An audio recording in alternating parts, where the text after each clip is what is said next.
La douleur est arrivée comme une tempête silencieuse.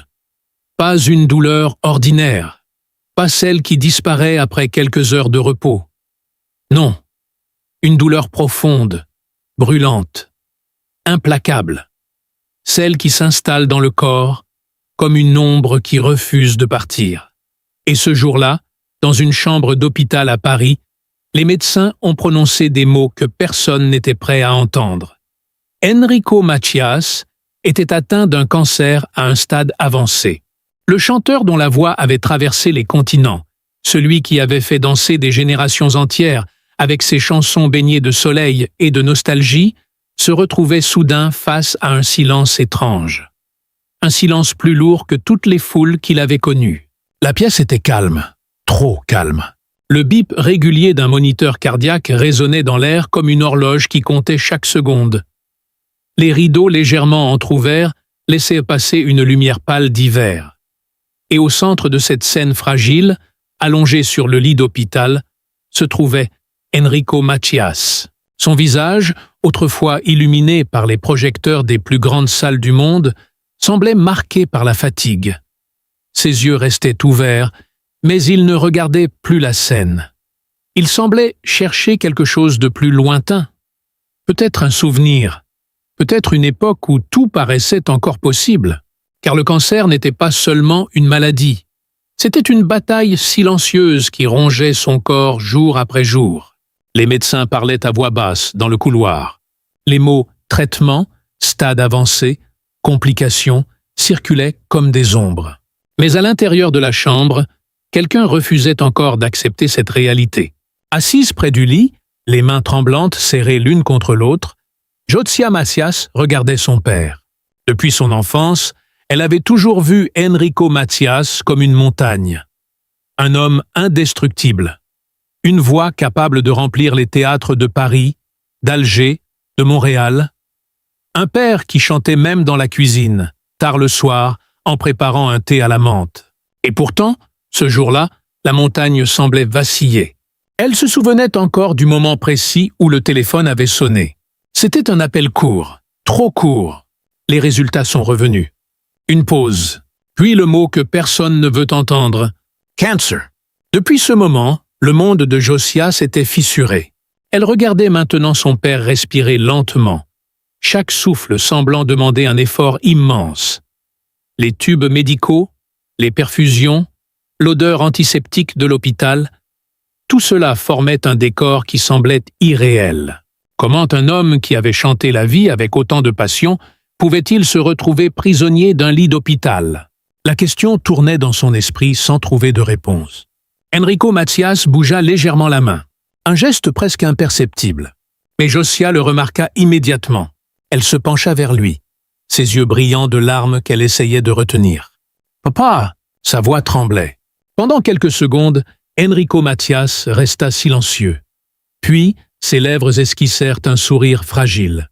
Un sourire qui portait encore la douceur de l'homme que le public avait toujours connu.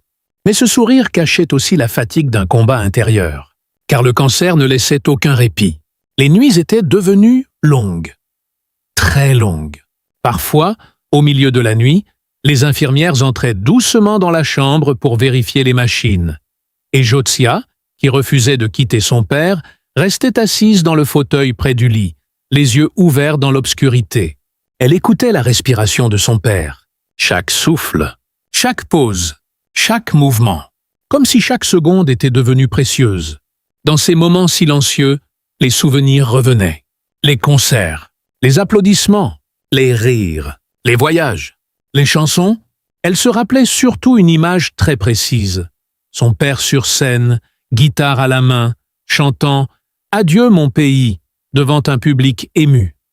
Sa voix remplissait la salle avec une chaleur incroyable. Ce soir-là, il semblait invincible.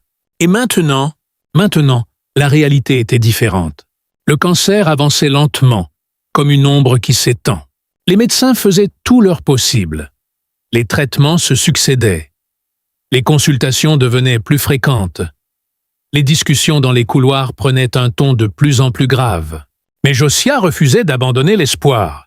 Un soir, alors que la lumière orange du coucher du soleil entrait dans la chambre, Elle prit doucement la main de son père, la main qui avait tenu tant de guitares, la main qui avait salué tant de foules. Elle la serra doucement. « Tu vas te battre, n'est-ce pas ?» Enrico Macias ne répondit pas immédiatement. Ses yeux se tournèrent vers la fenêtre, où la lumière du soir dessinait des ombres longues sur le mur. Pendant quelques secondes, le temps sembla suspendu. Puis il murmura quelques mots si faibles qu'ils semblaient presque se dissoudre dans l'air. Et Josiah comprit que, derrière la légende, derrière les chansons et les applaudissements, il y avait maintenant un homme qui affrontait l'une des épreuves les plus dures de sa vie. Dans le couloir, les médecins continuaient de parler. Dans la chambre, le silence revenait. Et quelque part, entre la douleur, les souvenirs et l'espoir fragile, l'histoire d'Enrico Macias continuait de se dérouler lentement, comme une chanson qui refuse encore de s'arrêter. La nuit était tombée sur l'hôpital comme un voile lourd, presque irréel. Dans la chambre silencieuse, la lumière douce d'une petite lampe dessinait des ombres tremblantes sur les murs pâles. Rien ne bougeait vraiment, sauf l'aiguille fine d'une perfusion qui tombait goutte après goutte dans le tube transparent. Chaque goutte semblait compter le temps. Sur la table de chevet, un objet attirait le regard. Une vieille guitare. Elle n'était pas neuve, ni brillante comme celle que l'on voit dans les vitrines des magasins de musique. Le bois était légèrement usé, marqué par les années, comme s'il avait absorbé des milliers de chansons. C'était celle qu'Enrico Macias gardait depuis longtemps, bien avant les grandes tournées, bien avant les projecteurs. Elle était là, posée contre le mur, témoin silencieux.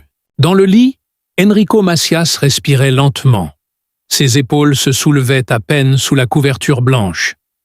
Le cancer avait changé son corps, mais certains gestes restaient les mêmes. Parfois, sa main bougeait légèrement, comme si elle cherchait encore les cordes d'une guitare invisible. Assise près de lui, Josiah Macias observait chaque détail.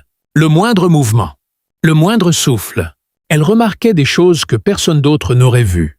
Par exemple, la façon dont son père fronçait légèrement les sourcils lorsqu'une douleur traversait sa poitrine, ou la manière dont ses doigts se refermaient doucement lorsque la fatigue devenait trop lourde. Ces détails minuscules racontaient une histoire que les mots ne pouvaient pas expliquer. Sur la chaise à côté d'elle reposait une vieille veste sombre. Elle appartenait à Enrico Macias, une veste qu'il portait souvent lors de ses concerts dans les années passées. Le tissu portait encore une légère odeur de parfum et de scène. Josiah la toucha doucement. Instantanément, des souvenirs remontèrent. Une salle pleine, la chaleur des projecteurs, le murmure impatient du public juste avant que la musique commence. Elle se souvenait parfaitement de ces moments.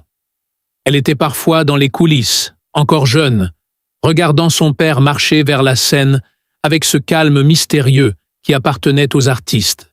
Et dès que la première note résonnait, quelque chose changeait. Le public se levait. Les visages s'illuminaient.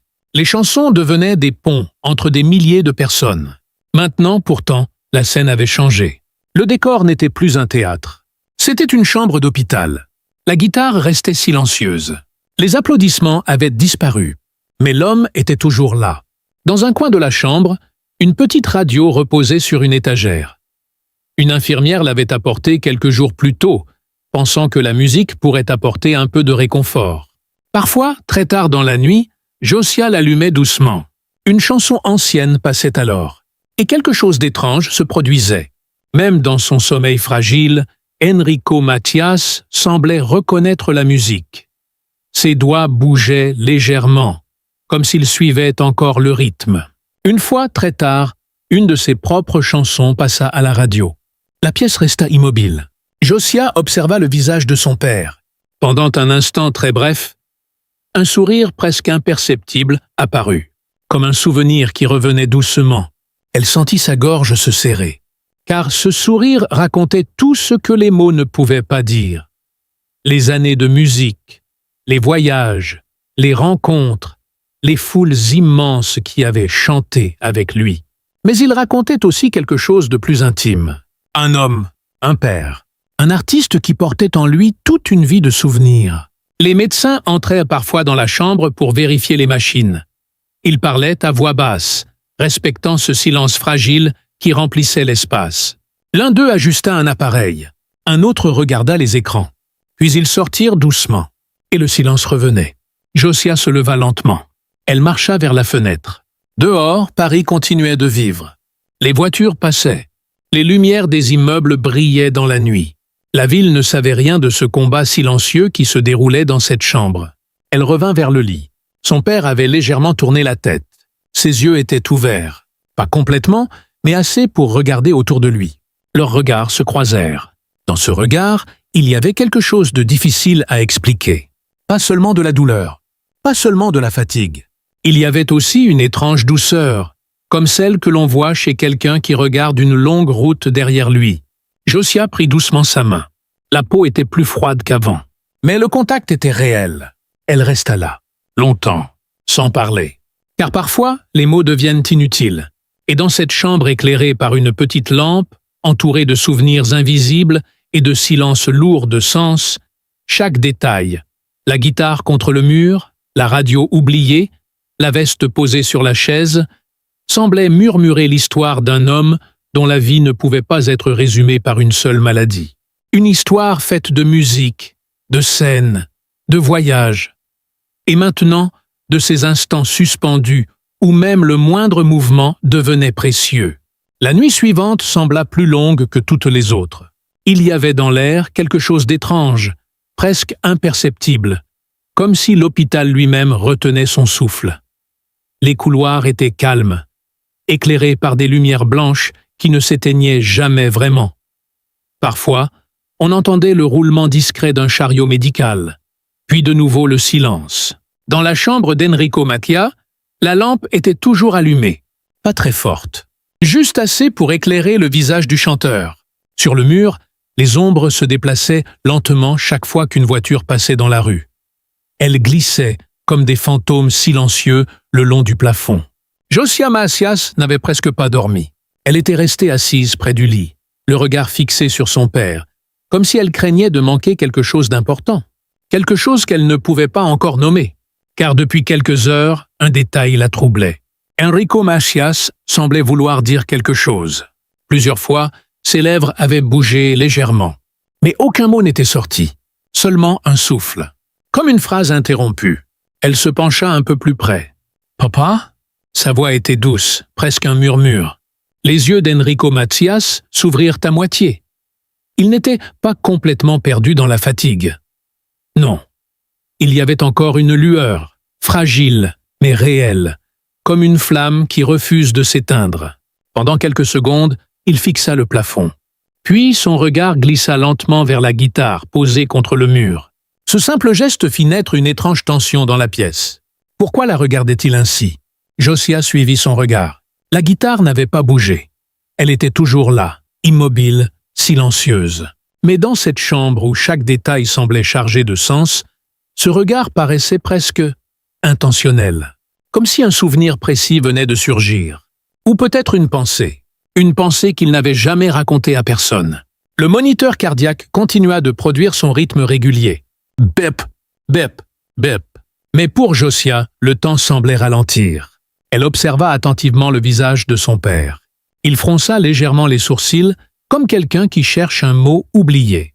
Puis ses doigts bougèrent, très lentement, un mouvement presque invisible, comme s'il tentait de rejouer une mélodie que lui seul pouvait entendre. Josiah sentit un frisson lui parcourir le dos, car ce geste lui rappelait quelque chose. Une scène ancienne. Très ancienne, elle devait avoir peut-être 8 ou 9 ans. Elle se souvenait d'une nuit dans leur maison, bien avant les grandes tournées internationales. Son père était assis dans le salon, la guitare sur les genoux. Il ne chantait pas. Il jouait seulement quelques notes, toujours les mêmes. Une mélodie douce mais étrange. Elle lui avait demandé « Papa, c'est quelle chanson ?» Il avait souri, un sourire mystérieux. Ce n'est pas une chanson, pas encore. Puis il avait posé la guitare et n'en avait plus jamais reparlé. Ce souvenir, enfoui depuis des années, venait de remonter à la surface.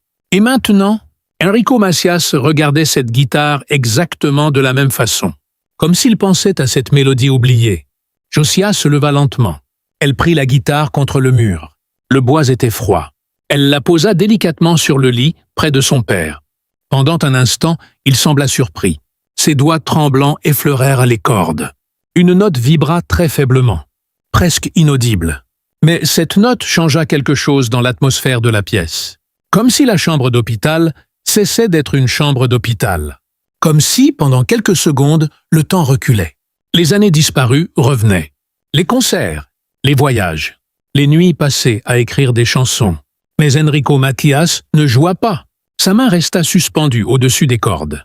Ses yeux se fermèrent lentement. Et ce silence devint soudain plus mystérieux encore. Car Josiah comprit alors que quelque chose restait caché. Quelque chose que son père n'avait jamais raconté. Peut-être une histoire. Peut-être une chanson jamais terminée. Ou peut-être un secret, lié à ces années où la musique semblait pouvoir tout réparer. Dans le couloir, une infirmière passa devant la porte entr'ouverte. Elle jeta un rapide coup d'œil à l'intérieur. La guitare sur le lit, la fille assise près du père, la lumière douce. Elle referma la porte doucement. Et la chambre retrouva son silence. Josiah regarda le visage de son père. Il semblait dormir, mais ses doigts reposaient toujours sur les cordes.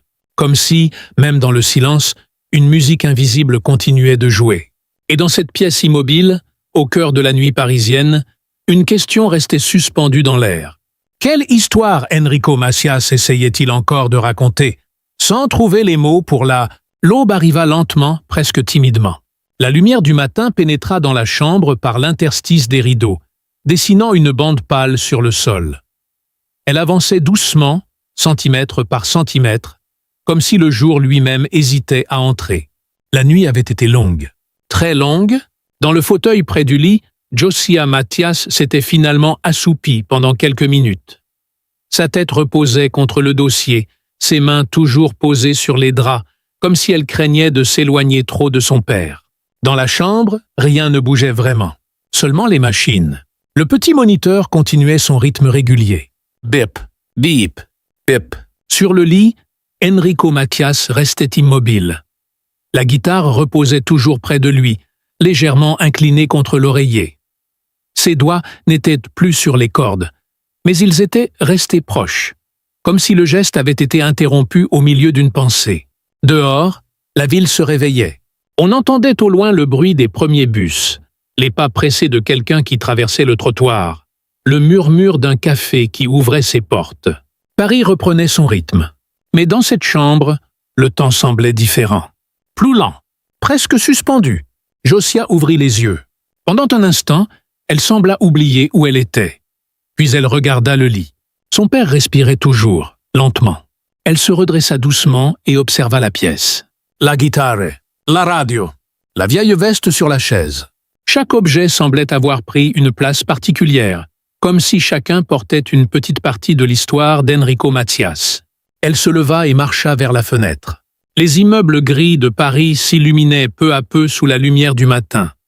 Les vitres reflétaient un ciel encore pâle. Un nouveau jour commençait. Mais rien n'était vraiment clair, car certaines questions restaient en suspens. Pourquoi avait-il regardé la guitare avec cette intensité? Quelle était cette mélodie dont elle se souvenait soudain?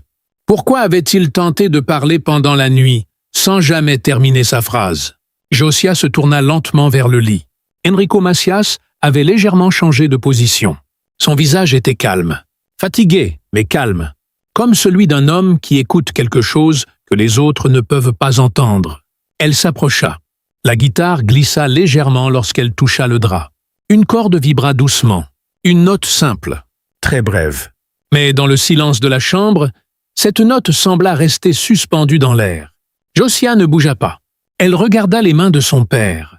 Ses doigts étaient immobiles maintenant.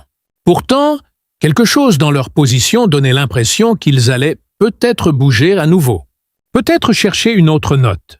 Peut-être terminer une mélodie commencée il y a longtemps. Dans le couloir, une porte se referma doucement. Un chariot passa. Puis le calme revint. La lumière du matin avançait lentement dans la chambre. Elle atteignit la guitare, puis le bord du lit, puis la main d'Enrico Macias. Josiah resta là, sans parler, sans poser de questions. Car parfois, les réponses ne viennent pas immédiatement. Parfois, elles restent cachées quelque part entre un souvenir, une musique oubliée et un regard silencieux. Dehors, la ville devenait plus bruyante. Les rues se remplissaient.